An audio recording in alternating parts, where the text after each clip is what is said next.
Antes de la llegada del ferrocarril, en los comienzos de nuestro pueblo, las comunicaciones eran muy difíciles.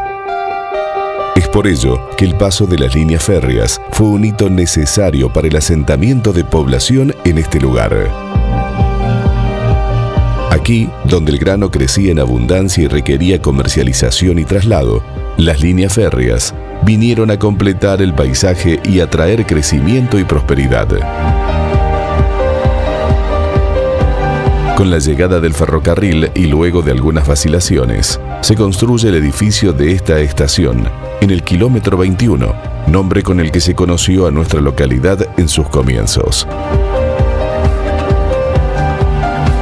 Ya en 1910, kilómetro 21, pasa a llamarse Luque, en honor a Ignacio Luque, quien, utilizando su influencia política como jefe departamental, apresuró los trabajos y comenzó a proyectar la idea de fundación de un pueblo en este lugar. Hacia fines de la década del 70, el tren dejó de pasar, pero el edificio de la estación quedó en pie y se utilizó para diferentes actividades. Funcionó aquí una guardería, un museo, oficinas municipales, entre otras dependencias. En este marco, es primordial reconocer en nuestra historia como pueblo períodos de despliegue de acciones culturales trascendentales y duraderas. Este proyecto pretende refuncionalizar el edificio del ferrocarril para convertirlo en un nuevo espacio que albergará los distintos talleres culturales. Para ello, se rescataron con trabajos de restauración los materiales nobles que se encuentran en el edificio desde su fundación, preservando su valor histórico, y se realizaron obras de urbanización del espacio verde que servirá de zona de esparcimiento para niños, jóvenes y adultos. Esta es la primera etapa de un ambicioso proyecto que unirá los barrios San Ignacio y Centro a través de una avenida que se abrirá desde la Ruta 13, rodeará el centro cultural y culminará en la calle San Martín, constituyéndose así en una arteria principal de ingreso a nuestra localidad.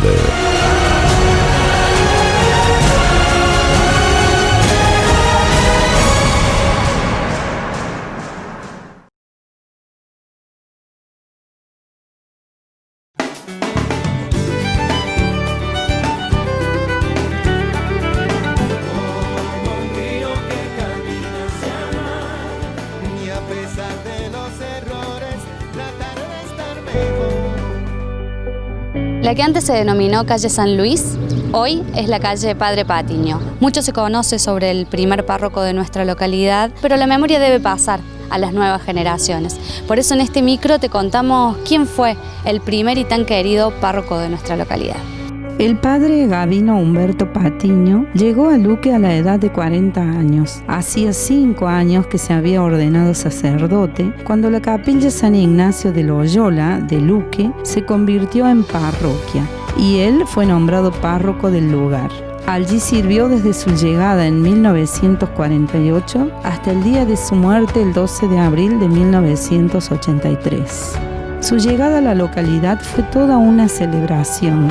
Los relatos se centran en una caravana de automóviles que lo esperó a la altura del cementerio el día en que llegó. La alegría de los creyentes se centraba en que por fin habría un sacerdote en forma permanente en el pueblo. En el marco del aniversario número 60 de la parroquia, la historiadora local y profesora Mirta Oliva escribió un libro con un apartado sobre el Padre Patiño. Aquí van algunos datos que vale la pena destacar. El profundo respeto y agradecimiento por el padre Patiño es lo que más trasciende del pueblo de Luque. Quienes lo conocieron muy de cerca supieron que perteneció a una familia muy pobre que cuando recordaba su infancia con tantas privaciones en medio del monte se entristecía. El padre Patiño pertenecía a una familia numerosa. Era nativo de Punta del Monte, departamento Río Seco, al norte de Córdoba, y su esencia simple llegó al corazón de la gente que lo recuerda con mucha nostalgia. El padre Patiño dejó muchos recuerdos en la población de Luque y de Capilla del Carmen, localidad a la que asistía asiduamente. Pero ¿cómo tomaron estas dos localidades la noticia de la muerte del sacerdote? Los vecinos estaban acostumbrados a la presencia del sacerdote en los actos públicos, en las instituciones, por lo que cuando el padre Patiño enfermó y fue llevado a Córdoba para su atención médica, la población lo supo inmediatamente, al igual que la noticia de su muerte. Los fieles de la Iglesia Católica comunicaron con gran pesar el fallecimiento ocurrido el 12 de abril de 1983, después del mediodía.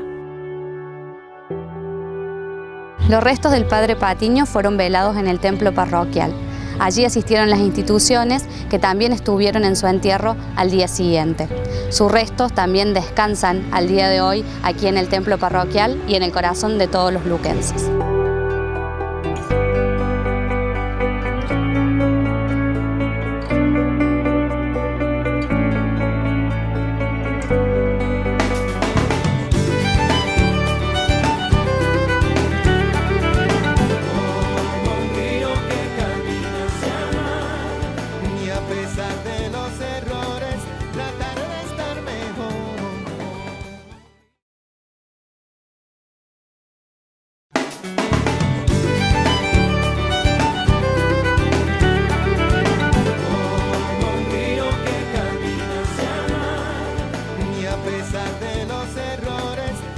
En el micro de hoy hablaremos de las calles Luis Juárez y Roberto Cortés Funes.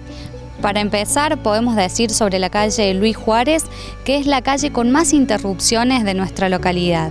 Por el otro lado, la calle Cortés Funes es la más corta de la localidad, con solo 3 cuadras. Pero para ir interiorizándonos en la historia, conocemos quién fue Luis Juárez. El primer negocio de ramos generales que hubo en la zona urbana de Luque pertenecía a la firma Juárez y Escarafía. Luis Juárez, cuyo nombre está en una de nuestras calles, era de la familia propietaria de dicho negocio. Se convirtió en un comerciante destacado y su influencia económica lo llevó a convertirse también en el primer presidente de la primera comisión municipal de Luque. Es importante aclarar que hasta 1912 el pueblo de Luque aún era un pequeño centro urbano no organizado políticamente, pero en ese año Luque comenzó a tener comisiones municipales, cuyo presidente era considerado el jefe de la comuna. Por lo tanto, el señor Luis Juárez fue el primer jefe comunal del pueblo. También se destaca de él el hecho de estar en la nómina de los primeros pobladores propietarios de terreno en el pueblo de Luque recientemente conformado. La ordenanza número 258 del año 1988 rinde homenaje al doctor Cortés Funes. En este espacio vamos a conocer quién fue Cortés Funes y por qué una de las calles lleva su nombre. El señor Roberto Cortés Funes era médico y residió en Luque en la década de 1920. Falleció en el año 1935. Participó en política en las elecciones del año 1931, formando parte de la lista de la Unión Vecinal, que en aquel momento postuló al señor Luis Rodulfo como candidato a intendente de nuestro pueblo. El doctor Cortés Funes era un hombre amigable y sencillo, responsable con sus pacientes. También quedó en la memoria de los luquenses el hecho de que fue propietario de uno de los escasos pequeños automóviles que había en Luque en los años 20. Su valiosa presencia como médico de numerosas familias le valió un reconocimiento después de muchos años al colocarle su nombre a una de nuestras calles. Hasta aquí un pequeño recorrido por 2 personalidades de nuestra localidad. En el próximo micro nos reencontraremos para hablar de más nombres y huellas de la localidad de Luque.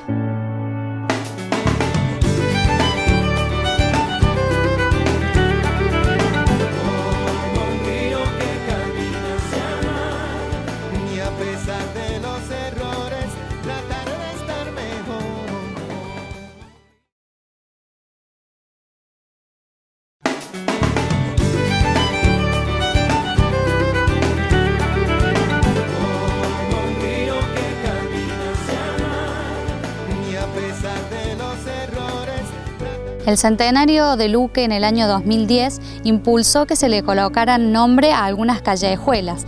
Estos nombres se los pusieron alumnos del nivel medio. Es el caso de la calle René Favaloro y Colonia Minetti. Dichos nombres ordenaron aún más los planos y documentos catastrales de Luque, pero por primera vez aparecen 2 nombres de mujeres para denominar calles. Una de ellas, Juana Barata de Audicio, y la otra, Luisa Drueta de Burcio. Rescatados de la memoria de aquellos pobladores de los primeros tiempos de Luque, las 2 se identifican con la Colonia Minetti.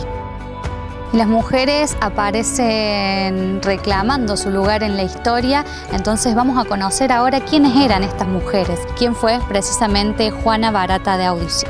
Juana Barata fue la primera maestra en la Colonia Minetti. Era de familia piamontesa. Daba clases en la casona principal de Plaza Minetti, que ocuparon diferentes administradores desde que la familia propietaria se fue a la ciudad de Córdoba. Juana Barata enseñó a los niños de la colonia y asistían allí a sus clases los hijos de criollos o inmigrantes, de arrendatarios o peones. De esta manera, parte de una generación la conoció y transmitió el valioso significado de la presencia de esa maestra para los primeros tiempos del siglo XX. Maestra, docente, seguramente le enseñó español a aquellos jóvenes que hablaban piamontés. Vamos a conocer ahora quién fue Luisa Drueta. Luisa Drueta fue una mujer cuya sabiduría y practicidad le hicieron ganar el reconocimiento de numerosas mujeres anónimas a las que ayudó a dar a luz. Era partera, toda una profesión en tiempos en que conseguir un médico en forma inmediata era casi imposible. Luisa Drueta había nacido en Vigone, Piemonte, Italia. Estuvo casada con Federico Burcio. Falleció en 1935 a los 80 años de edad, lo que indica que su profesión u oficio como partera fue desarrollado en los primeros años del siglo XX. Sus manos recibieron a los niños de la colonia Minetti en aquellos tiempos de trigales, surcos y nostalgias por la tierra natal.